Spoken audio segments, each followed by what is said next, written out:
Assalamualaikum warahmatullahi wabarakatuh. Selamat pagi, selamat siang, selamat sore, dan selamat malam untuk teman-teman semuanya. Apa kabar teman-teman hari ini? Semoga kita selalu dalam keadaan yang baik, sehat, dan tentunya bahagia. Berjumpa kembali bersama saya, Andi. Andi kembali akan menemani teman-teman semua untuk belajar. Tepatnya belajar di kelas 5, tema 5, subtema 2, dan di pembelajaran 5. Sudah siap belajar kan teman-teman? Baik. Seperti biasanya, sebelum kita memulai pembelajaran, mari kita awali dengan berdoa.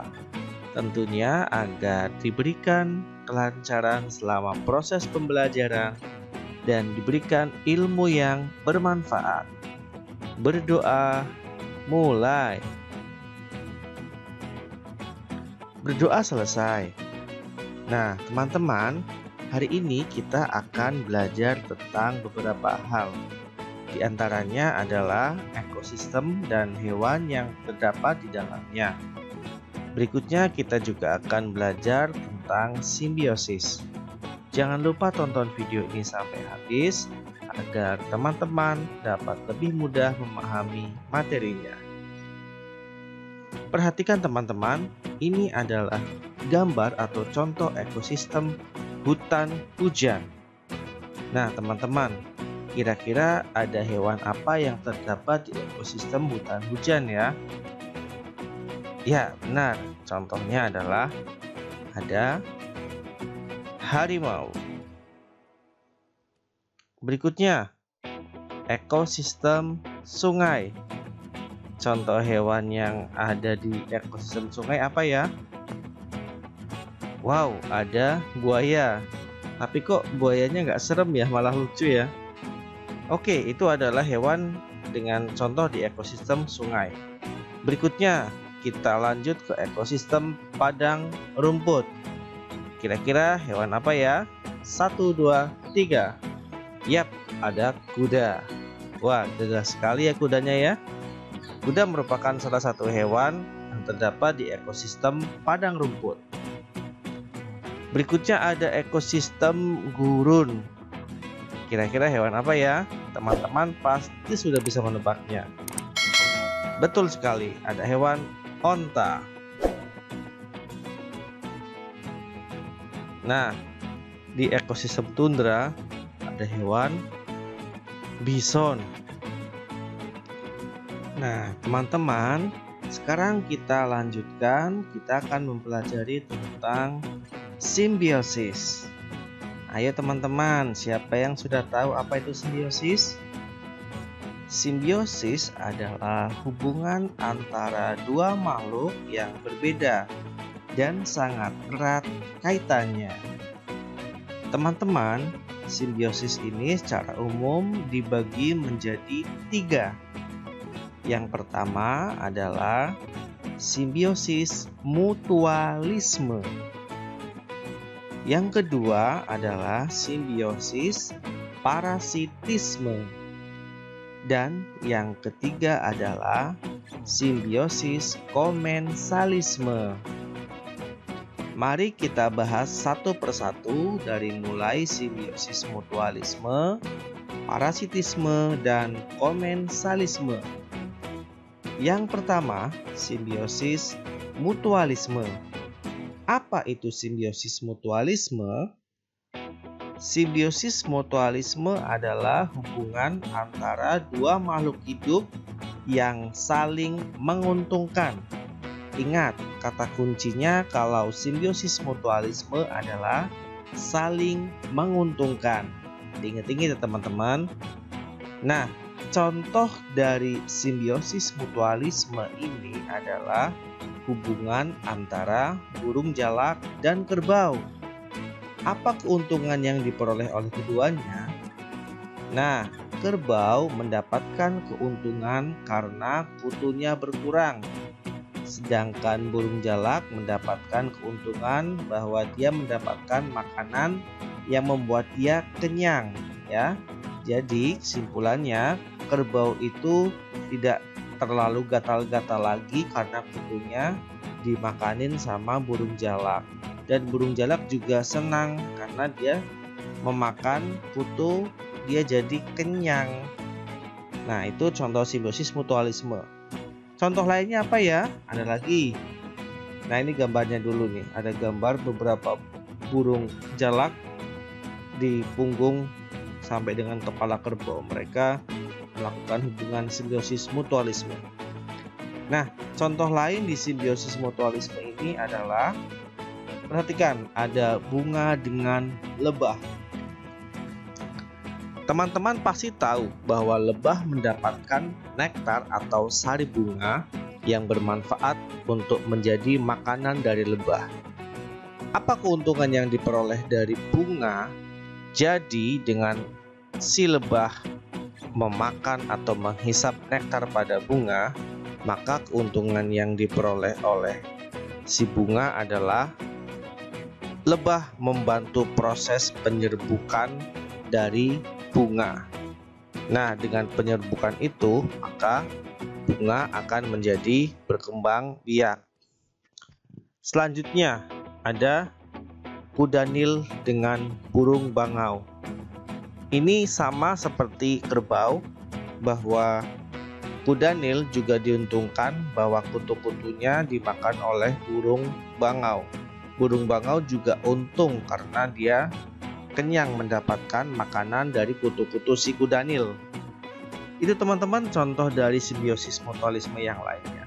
Sekarang kita beralih ke simbiosis parasitisme. Nah, apa kira-kira pengertian dari simbiosis parasitisme? Berbeda dengan simbiosis mutualisme, kalau simbiosis parasitisme ini hubungan antara dua makhluk hidup. Dalam hal ini makhluk hidup yang satu mendapatkan keuntungan, sementara makhluk hidup yang lain mendapatkan kerugian. Kata kuncinya kalau simbiosis parasitisme berarti satu untung, satu rugi. Diingat-ingat teman-teman, satu untung, satu rugi. Contoh dari simbiosis parasitisme adalah hubungan antara pohon mangga dan benalu. Siapa yang diuntungkan dan siapa yang dirugikan? Nah, benalu dapat hidup subur karena menghisap zat makanan dari pohon mangga yang ditumpanginya. Sehingga pohon mangga lama-lama akan menjadi kurus dan lambat laun bisa mati. Karena apa? Karena zat makanannya sudah diserap atau diambil oleh benalu. Nah, ini contohnya. Benalu di pohon inangnya. Yang dimaksud dengan tumbuhan inang adalah tumbuhan yang jadi tempat menempel dari si benalu. Nanti lama-lama tumbuhan inangnya pasti menjadi kurus ya, tidak sesehat kalau tidak ditempeli oleh benalu. Contoh lain dari simbiosis parasitisme adalah ya, ada nyamuk dengan manusia. Tentunya teman-teman sudah tahu ya betapa tidak enaknya digigit oleh nyamuk. Nah, nyamuk dengan kulit kita itu termasuk simbiosis parasitisme. Satu untung, satu rugi. Yang untungnya nyamuk dapat menghisap darah kita, yang rugi kita, darah kita diambil nyamuk. Atau yang lebih parahnya lagi, kalau itu nyamuknya Aedes aegypti, kita bisa terkena penyakit demam berdarah. Contoh lain ada lalat dengan buah. Teman-teman pasti tidak mau kalau makan buah bekasnya lalat atau lalat yang banyak. Karena apa? Lalat terkenal binatang yang jorok atau menempati tempat-tempat yang jorok. Yang diuntungkan di sini adalah lalat mendapatkan makanan. Sementara kalau buah terkena lalat itu cepat busuk atau cepat basi. Dia yang tidak diuntungkan. Itu teman-teman contoh dari simbiosis parasitisme.